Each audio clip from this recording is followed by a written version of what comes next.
ایک دن عمیر اور صفوان دونوں حتیم کعبہ میں بیٹھے ہوئے تھے۔ مقتولین بدر پر آنسو بہا رہے تھے۔ ایک دم صفوان بول اٹھا کہ اے عمیر، میرا باپ اور دوسرے رسوائے مکہ جس طرح بدر میں قتل ہوئے ان کو یاد کر کے سینے میں دل پاس پاس ہو رہا ہے، اور اب زندگی میں کوئی مزہ باقی نہیں رہ گیا۔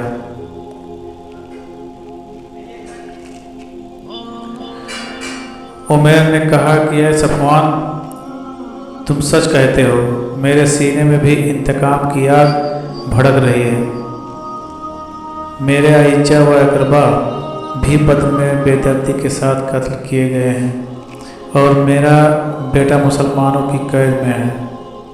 خدا کی قسم، اگر میں قرض دار نہ ہوتا اور بال بچوں کی فکر سے دوچار نہ ہوتا تو ابھی ابھی میں تیز رفتار گھوڑے پر سوار ہو کر مدینہ جاتا اور دم جدن میں دھوکے سے محمد صلی اللہ علیہ وسلم کو قتل کر کے فرار ہو جاتا۔ یہ سن کر صفوان نے کہا کہ اے عمیر، تم اپنے قرض اور بچوں کی ذرا بھی فکر نہ کرو۔ میں خدا کے گھر میں عہد کرتا ہوں کہ تمہارا سارا قرض ادا کر دوں گا، اور میں تمہارے بچوں کی پرورش کا بھی ذمہ دار ہوں۔ اس معاہدے کے بعد عمیر سیدھا گھر آیا اور زہر میں بجھائی ہوئی تلوار لے کر گھوڑے پر سوار ہو گیا۔ جب مدینے میں مسجد نبوی کے قریب پہنچا تو حضرت عمر نے اس کو پکڑ لیا اور اس کی گلا دبایا اور گردن پکڑے ہوئے دربار رسالت میں لے گئے۔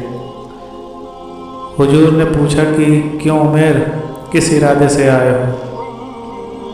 جواب دیا کہ اپنے بیٹے کو چھڑانے کے لیے آؤ۔ آپ نے فرمایا کہ کیا تم نے اور صفوان نے حتیم کعبہ میں بیٹھ کر میرے قتل کی سازش نہیں کی ہے؟ عمیر یہ راز کی بات سن کر سناٹے میں آ گیا اور کہا کہ میں گواہی دیتا ہوں کہ بے شک آپ اللہ کے رسول ہیں، کیونکہ خدا کی قسم میرے اور صفوان کے سوا اس راز کی کسی کو بھی خبر نہ تھی۔ ادھر مکہ میں صفوان حضور کے قتل کی خبر سننے کے لیے انتہائی بے قرار تھا اور دن گن گن کر عمیر کے آنے کا انتظار کر رہا تھا، مگر جب اس نے نہ کہاں یہ سنا کہ عمیر مسلمان ہو گیا تو فرط حیرت سے اس کے پاؤں کے نیچے سے زمین نکل گئی اور وہ بوکھلا گیا۔ حضرت عمیر مسلمان ہو کر مکہ آئے اور جس طرح وہ پہلے مسلمانوں کے خون کے پیاسے تھے، اب وہ کافروں کی جان کے دشمن بن گئے اور انتہائی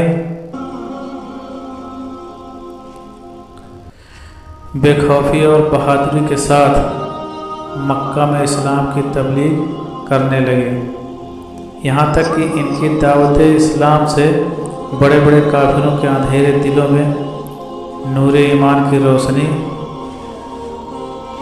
سے اجالا ہو گیا، اور یہی عمیر اب صحابی رسول حضرت عمیر کہلانے لگے۔